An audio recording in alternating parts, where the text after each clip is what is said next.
You wake up, the alarm is blaring across the room, and without even rolling over, a 6-foot fleshy appendage whips out from beneath the blankets and smashes the snooze button. Congratulations, you have a working tail. To make this physiological marvel a reality, we can't just glue a noodle to your lower back. Your anatomy requires a massive structural overhaul. It starts at the coccyx, your tailbone. We would need to add about 30 new caudal vertebrae extending from your sacrum, complete with shock-absorbing intervertebral discs. But a skeletal whip isn't enough. To make it prehensile, meaning capable of grasping a coffee cup or a subway pole, you need an entirely new neural highway. Your spinal cord, which normally taps out around your lower back, now has to extend all the way down, firing complex motor signals. But it doesn't stop there. You need a cardiovascular upgrade. Pumping blood all the way to the tip of a 6-foot appendage and back up against gravity requires some serious hydrostatic pressure. Your heart is now working overtime just to keep your tail from going numb while you stand in line at the grocery store.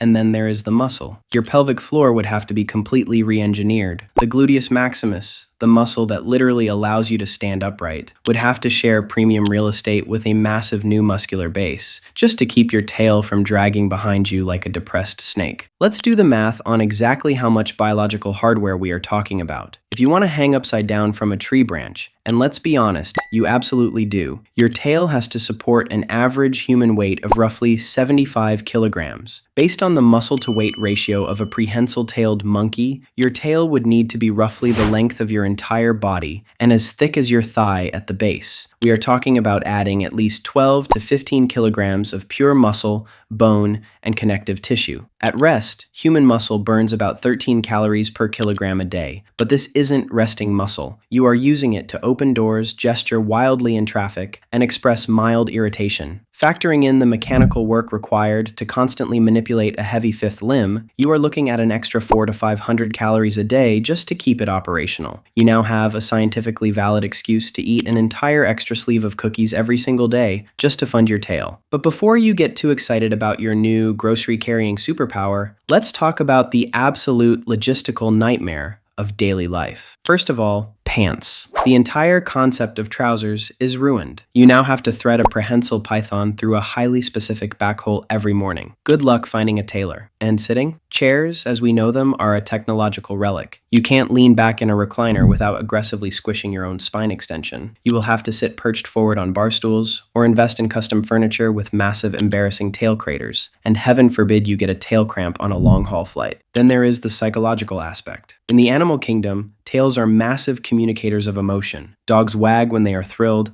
cats lash when they are plotting a murder. Your tail would almost certainly be tied to your autonomic nervous system. Imagine trying to negotiate a raise, maintaining perfect stoic eye contact with your boss, while your tail is aggressively thumping against the filing cabinet because you are nervous. Your poker face is flawless, but your back snake is broadcasting your inner monologue to the entire room. You could never bluff at cards again. And what about the texture? Evolutionarily speaking, humans are relatively hairless to allow for thermoregulation through sweating, which means your tail wouldn't be a majestic, fluffy fox brush. It would likely be a smooth, sweat-prone, fleshy cylinder that gets sunburned. Imagine having to ask someone to apply sunscreen to your tail. So why did we lose them? Around 25 million years ago, our ape ancestors dropped the tail. The leading scientific theory is that as we got larger and started walking upright, the tail threw off our center of gravity and became a massive metabolic waste of energy. But honestly, the real reason is probably self-preservation. Think about how often you accidentally stub your toe or slam your finger in a drawer. Now imagine having 6 feet of highly sensitive, nerve-dense flesh trailing behind you at all times. In a world of revolving doors, escalators, and rolling office chairs, human tails wouldn't just be an inconvenience, they would be a daily medical emergency. But worse than the escalators? Think of the toddlers. A 2-year-old is already a menace. Now give that toddler a fully functional, prehensile bullwhip, capable of reaching the top shelf of the kitchen while they throw a tantrum on the floor. We didn't lose our tails to walk upright. We lost them so our species could survive the terrible twos.